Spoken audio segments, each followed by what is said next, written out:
Hello, I'm Raymond and this is Nightline. The top stories. Government to allow interstate travel, tourism when 90% of adults vaccinated. And vaccination for teenagers gets off to a smooth start.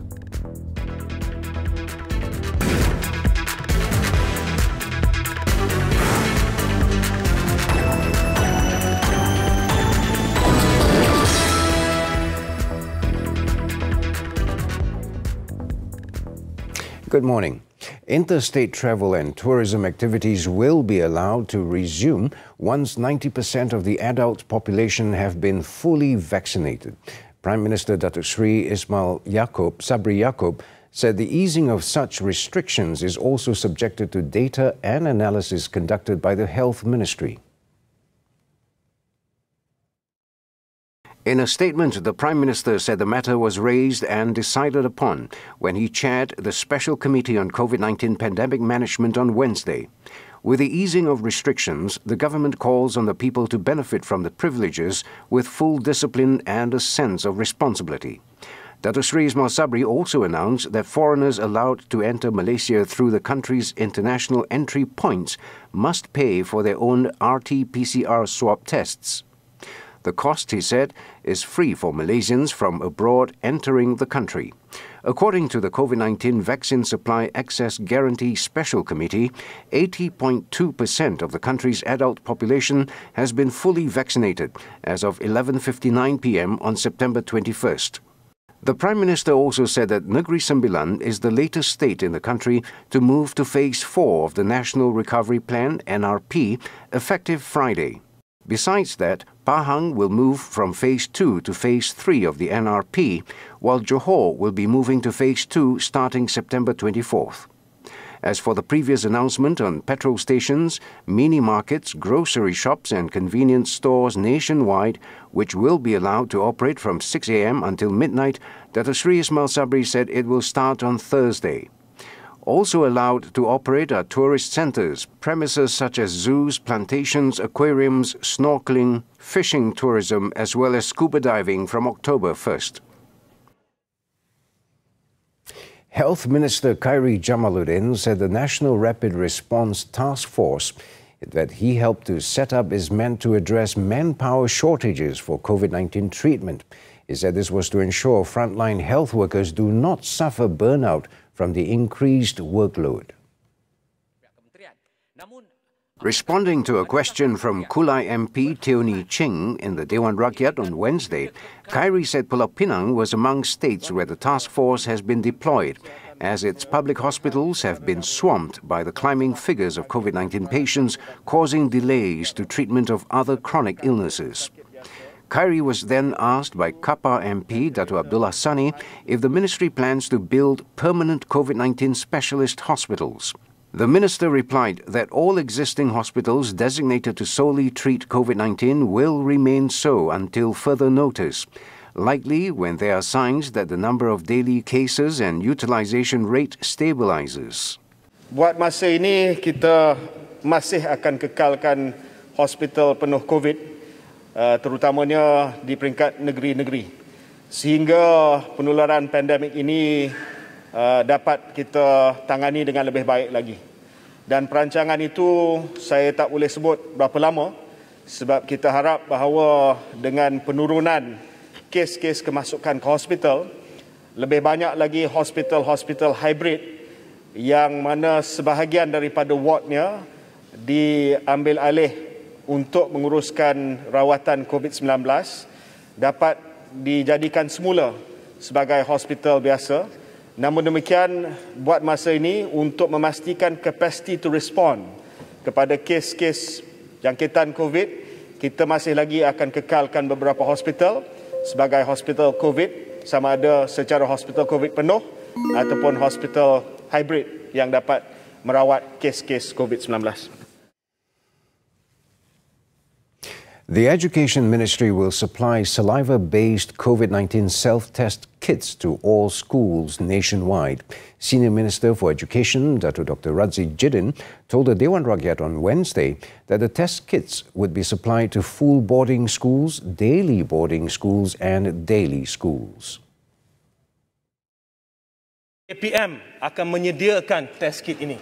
Ya, kita akan sediakan test kit kepada semua sekolah asrama penuh di mana sekiranya, saya jelaskan sedikit, sekiranya murid itu katakanlah sekolah asrama penuhnya berada di Kuala Lumpur, murid ini berada di Terengganu, nak datang ke Kuala Lumpur, kita akan, sekiranya mereka menaiki bas, kita akan kumpulkan mereka di salah sebuah sekolah asrama di Terengganu, kita berikan kit kepada mereka untuk buat saliva test kit. Sekiranya negatif, mereka boleh naik bas dan datang ke asrama. Jadi menjawab soalan jempol tadi, kerajaan menanggung ya untuk tes saliva kendiri bagi anak-anak yang akan masuk ke asrama, dan juga kita akan sediakan test kit, beberapa test kit di setiap sekolah di seluruh negara. He explained that for full boarding schools, students are required to undergo 3 COVID-19 self-tests, while students going to daily boarding schools only need to be tested once. As for daily schools, the self-test kits are for standby in case any student shows symptoms while in school. They can be tested and quickly isolated. Dr. Razzie also said students who were already showing symptoms were not allowed to come to school.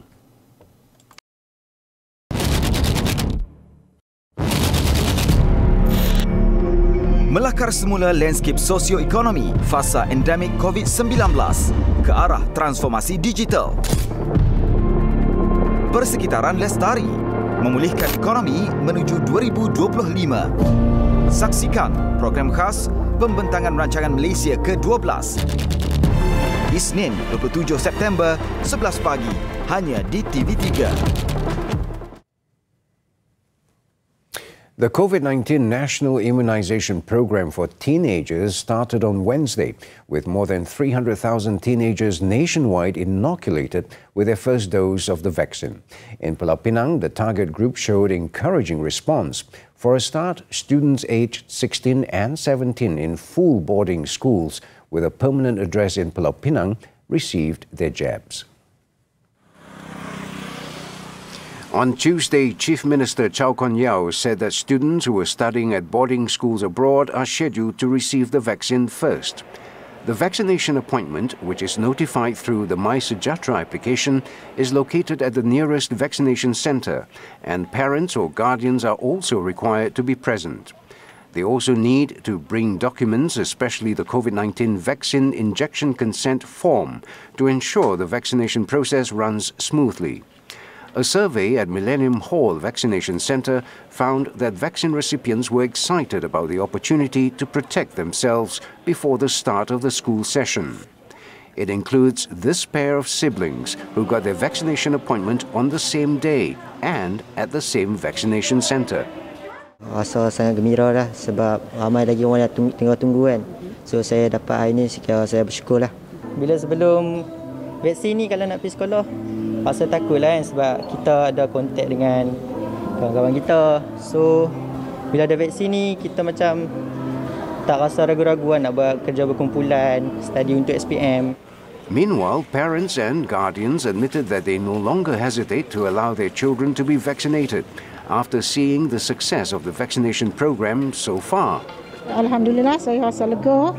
Jadi lepas ni kalau anak-anak nak boleh kembali ke sekolah, nak kembali ke asrama, mereka akan lebih selamat lah, sebab akan bercampur kan dengan kawan-kawan lain. Dia pasal senang lah, kira tak usah hati lah. Tidak, kita pun takut sebab penyakit ni kan. Tapi dia dah cucuk tu, kira kau nak pergi sekolah pun okey lah.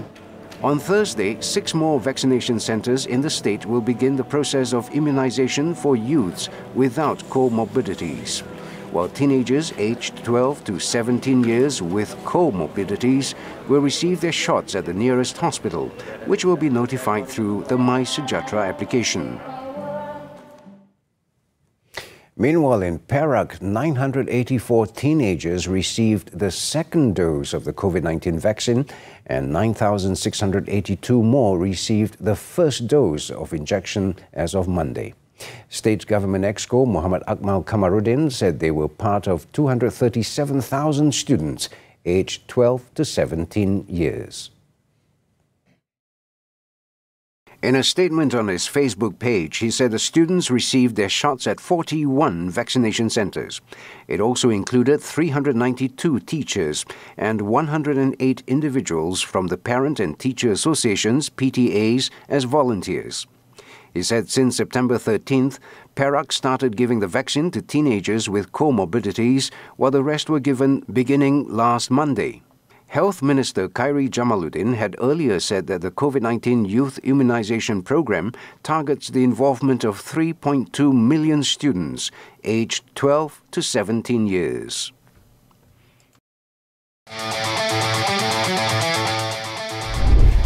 What makes Selangor one of the most attractive investment destinations in this region? What's the strategy to entice more investors to the Golden State? And what are the high potential sectors for its future growth? Selangor State Executive Councillor for Industry and Trade, Dato' Teng Chang Kim, speaks to Money Matters on opportunities in Malaysia's most developed state this Saturday at 5 p.m. only on TV3.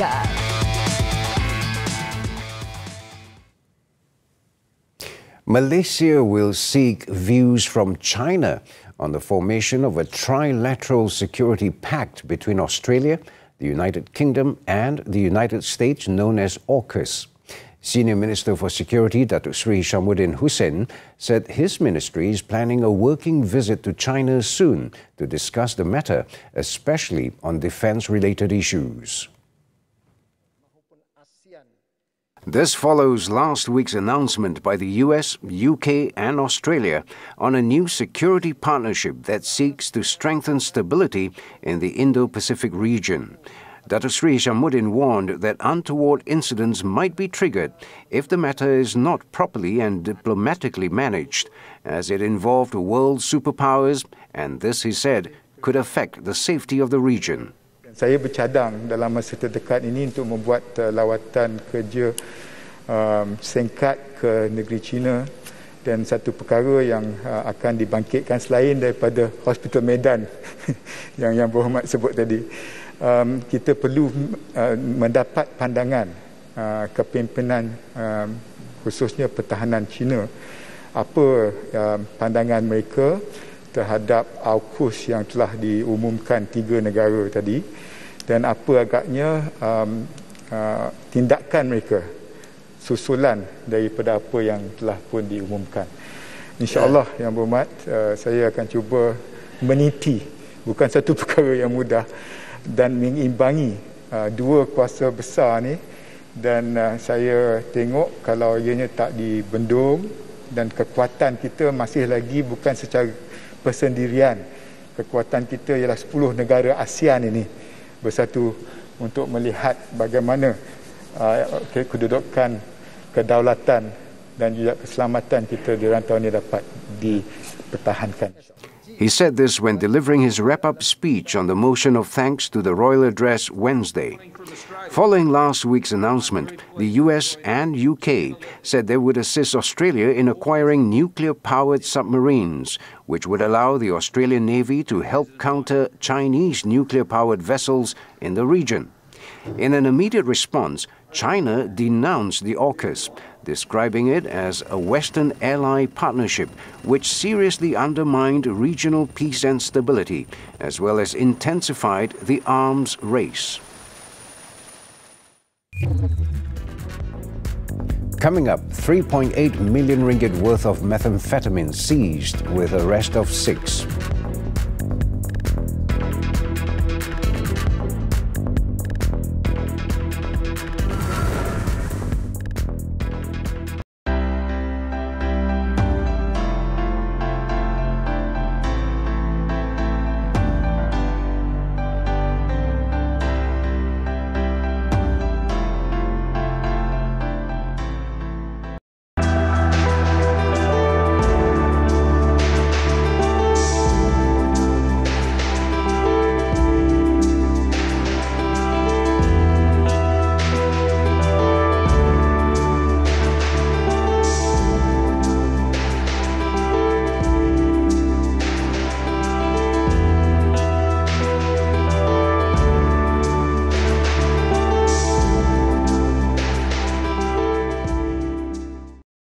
Kalau semua ejen dah pakai iris, mata perlukan saya lagi ke?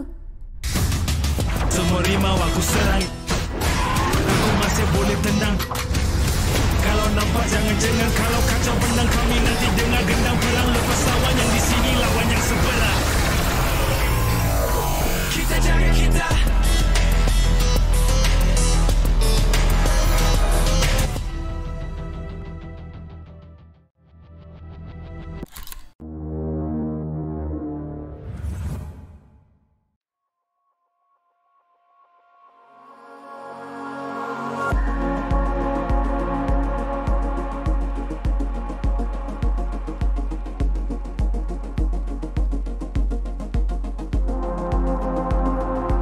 In all parties for statements in their investigation into former Prime Minister Datuk Sri Muhammad Najib Tun Razak's police report against the Inland Revenue Board IRB.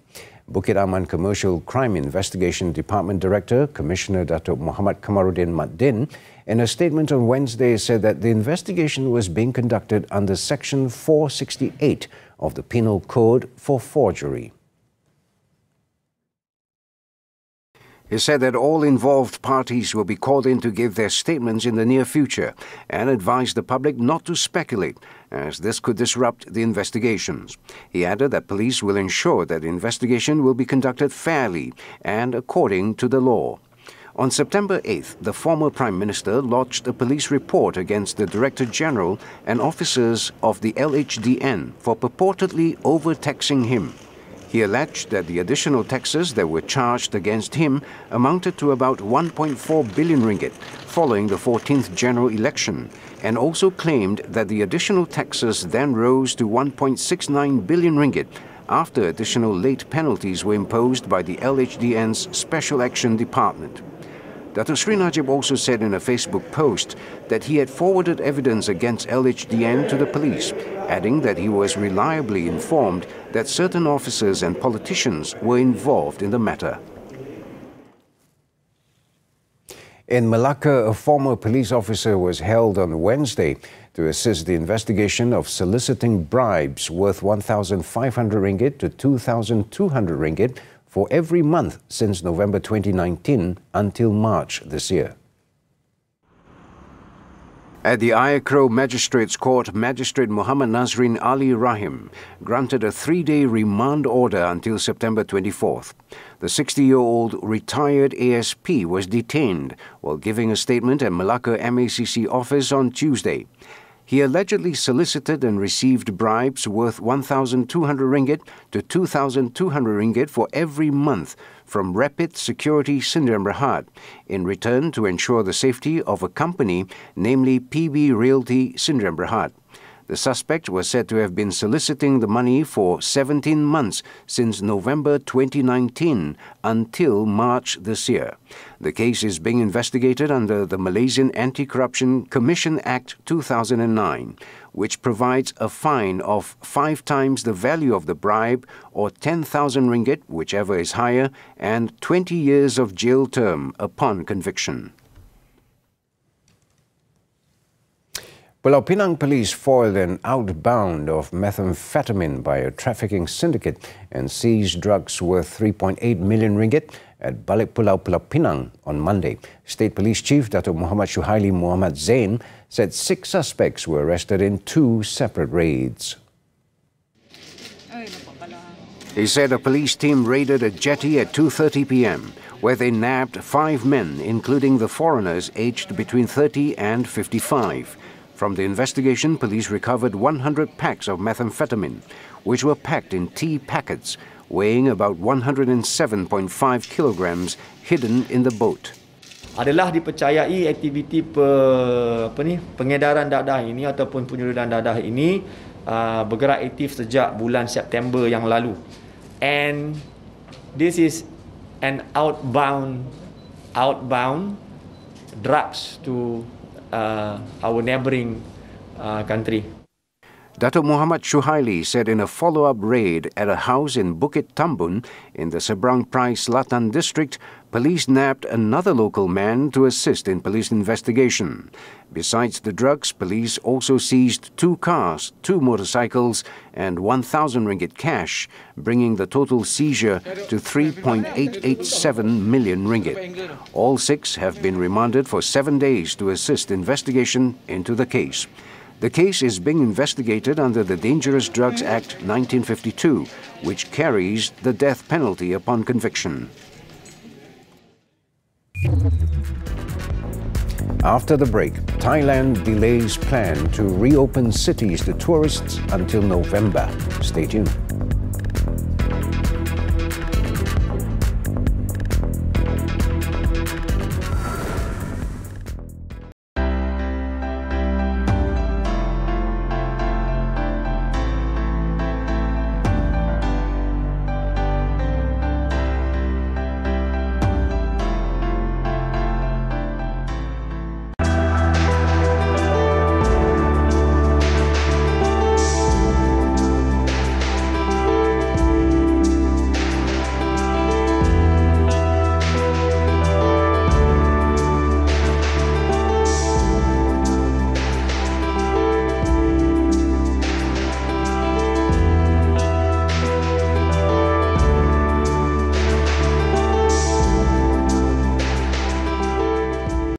Kalau semua ejen dah pakai iris, Mata perlukan saya lagi ke?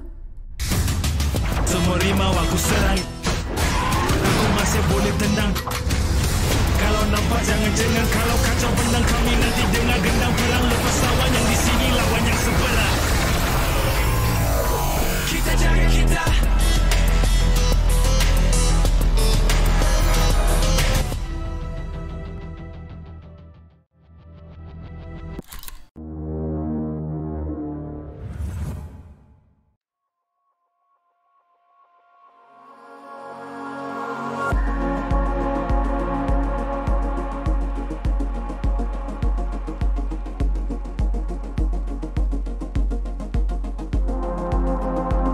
Staying with us, on to the foreign front now. The Consulate General of Malaysia in Melbourne, Australia, has received no report of any Malaysians directly affected by the earthquake in Mansfield on Wednesday. The Consulate, in a Twitter post, said they are closely monitoring the situation and urged Malaysians to contact them if they need assistance. The rare quake hit the city just after 9 a.m. local time and was felt hundreds of kilometres away. The Geoscience Australia put the magnitude of the quake at 6.0 and said it struck at a depth of 10 kilometres. Emergency services said they had received calls for help as far away as Dubbo, about 700 kilometres from the quake epicentre, with fire and rescue crews dispatched to help. Quakes are relatively unusual in Australia's populated east due to its position in the middle of the Indo-Australian tectonic plate. The quake on Wednesday measured higher than the country's deadliest tremor of 5.6 in Newcastle in 1989, which resulted in 13 deaths. Thailand has pushed back plans to reopen Bangkok and some other major cities to foreign arrivals until November, due to COVID-19 vaccination rates falling short of targets. Earlier this month, officials said that they plan to welcome vaccinated tourists without quarantine to major cities like Bangkok, Hua Hin, Pattaya and Chiang Mai in October to revive the country's crucial tourism sector. However, according to officials, cities that the country have targeted have not reached 70% vaccination rates, and so the government had to push out the date to November. Despite being a production hub for the AstraZeneca vaccine, Thailand's vaccine rollout has struggled to keep pace, though Prime Minister Prayut Chan-o-cha pledged on Wednesday to speed up inoculations. So far, 44% of residents in Bangkok have received 2 doses, and overall, Thailand has vaccinated 22% of the estimated 72 million people living in the country.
Tennis action from the Astana Open. Sports coming up next.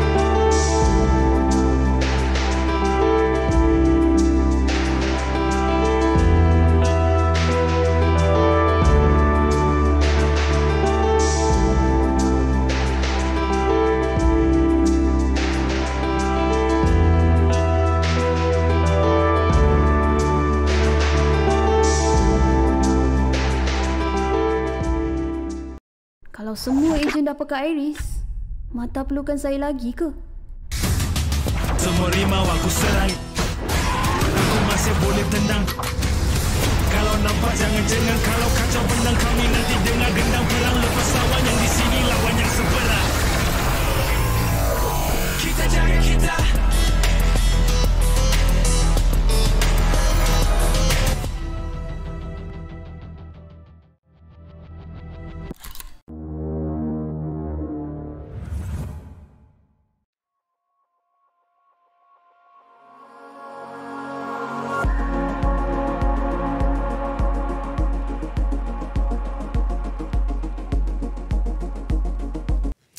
Sports now. Serbia's Laszlo Djere moved into the quarterfinals at the Astana Open on Wednesday after beating Italian Lorenzo Musetti 6-4, 6-7, 6-4 in Kazakhstan.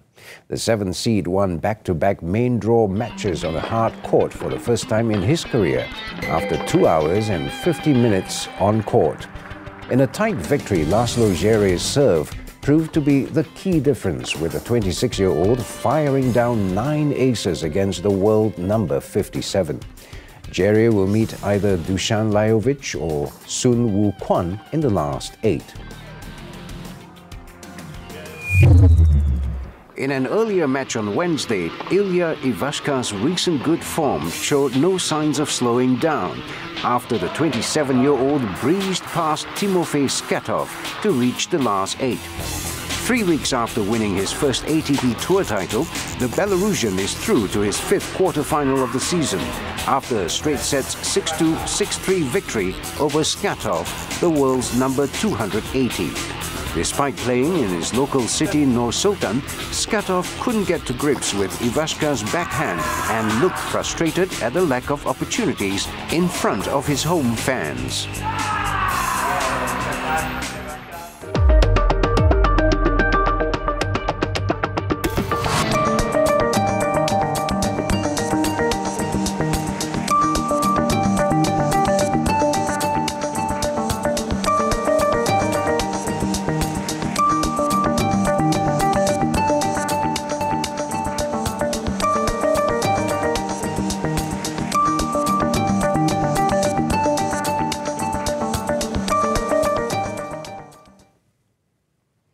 As we wrap up Nightline this time around, let's take a look at this mesmerizing time-lapse of the Moon and the Milky Way during a winter's night on Mount Barrow in northern Tasmania, captured by Ben Swanson, a photographer who spent 9 hours filming the moon setting, with Launceston's city lights blinking in the background.